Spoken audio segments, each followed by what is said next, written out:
ಗದಗ್ನಲ್ಲಿ ಬಿಜೆಪಿ ಕಾರ್ಯಕರ್ತರಿಂದ ಬೃಹತ್ ಪ್ರತಿಭಟನೆ. ಜಿಲ್ಲಾಧಿಕಾರಿ ಕಚೇರಿಗೆ ಮುತ್ತಿಗೆ ಹಾಕಲು ಯತ್ನ. ವಾಲ್ಮೀಕಿ ನಿಗಮದ 187 ಕೋಟಿ ರೂಪಾಯಿ ಹಗರಣ ವಿರೋಧಿಸಿ ಪ್ರತಿಭಟನೆ. ಹಗರಣದ ನೈತಿಕ ಹೊಣೆ ಸಿಎಂ, ಡಿಸಿಎಂ ರಾಜೀನಾಮೆ ನೀಡುವಂತೆ ಆಗ್ರಹ. ಹಗರಣ ಹಾಗೂ ಬೆಲೆ ಏರಿಕೆ ವಿರೋಧಿಸಿ ಪ್ರತಿಭಟನೆ. ಡಿಸಿ ಕಚೇರಿ ಬಳಿ ರಸ್ತೆ ತಡೆದ ಆಕ್ರೋಶ. ಜಿಲ್ಲಾಧಿಕಾರಿ ಕಚೇರಿಗೆ ನುಗ್ಗಲು ಯತ್ನ. ಒಳಗೆ ಹೋಗದಂತೆ ಗೇಟ್ ಹಾಕಿ ಪೊಲೀಸರಿಂದ ತಡೆ. ಪ್ರತಿಭಟನಾಕಾರರು ಗೇಟ್ ತಳ್ಳಿ ಕಚೇರಿಗೆ ಮುತ್ತಿಗೆ ಹಾಕಲು ಯತ್ನ.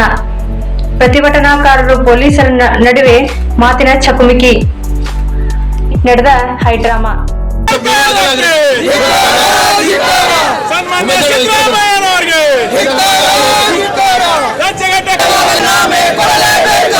ಎಸ್ಟಿ ನಿಗಮದ ಹಣವನ್ನು ದುರುಪಯೋಗ ಮಾಡಿದ ಕಾಂಗ್ರೆಸ್ ಸರ್ಕಾರಕ್ಕೆ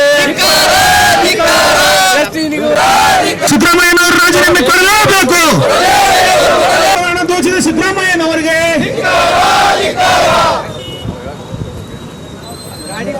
ಇವತ್ತು ರಾಜೀನಾಮೆ ಕೊಡಲೇಬೇಕು ಅಂತ ಹೇಳಿ ನನಗೆ ಮಾತಾಡಲಿಕ್ಕೆ ಅವಕಾಶ ಕೊಡೋದಕ್ಕಾಗಿ ಎಲ್ಲರಿಗೂ ಒಂದು ಮಾತು. ರಾಜ್ಯ ಎಸ್ಟಿ ಮೋರ್ಚಾದ ಹಣ ಬರೆದಿದ್ದರೆ ರಾಜೀನಾಮೆ ಕೊಡಬೇಕು.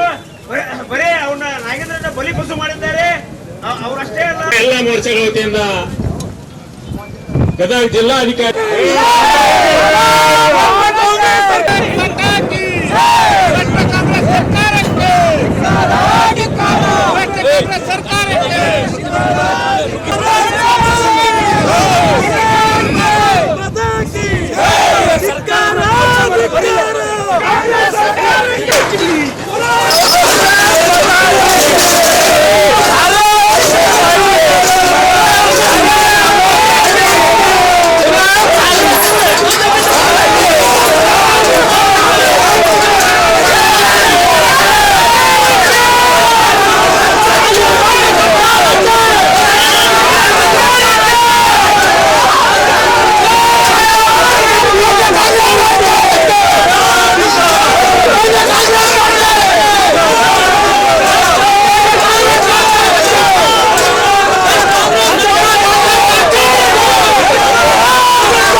ಪರಿಶಿಷ್ಟ ಪಂಗಡ ನಿಗಮದ ಸುಮಾರು 187 ಕೋಟಿ ರೂಪಾಯಿಗಳನ್ನು ನೇರವಾಗಿ ಹಣವನ್ನು ದುರ್ಬಳಕೆ ಮಾಡಿದಂಥ ಕಾಂಗ್ರೆಸ್ ಸರ್ಕಾರ ಇವತ್ತು ಸಿದ್ದರಾಮಯ್ಯನವರ ಸರ್ಕಾರದ ವಿರುದ್ಧ 187 ಕೋಟಿ ರೂಪಾಯಿಗಳ ನೇರವಾಗಿ ತಮ್ಮ ವೈಯಕ್ತಿಕ ಖಾತೆಗಳಿಗೆ ವರ್ಗಾವಣೆ ಮಾಡಿ ಅದನ್ನು ಆಂಧ್ರ ಪ್ರದೇಶ ಮತ್ತು ತೆಲಂಗಾಣ ಚುನಾವಣೆಗೆ ಬಳಸಿದಂಥ ಕಾಂಗ್ರೆಸ್ ಸರ್ಕಾರ ನೇರವಾಗಿ ಸಿದ್ದರಾಮಯ್ಯನವರು ಇದನ್ನು ಹೊಣೆ ಹೊತ್ತು ಅವರು ರಾಜೀನಾಮೆ ಕೊಡಬೇಕು ಅಂಥೇಳಿ ಇವತ್ತು ರಾಜ್ಯಾದ್ಯಂತ ಜಿಲ್ಲಾ ಕಚೇರಿಗಳಿಗೆ ಇವತ್ತು ಮುತ್ತಿಗೆಯನ್ನು ಹಾಕಿದ್ದೇವೆ.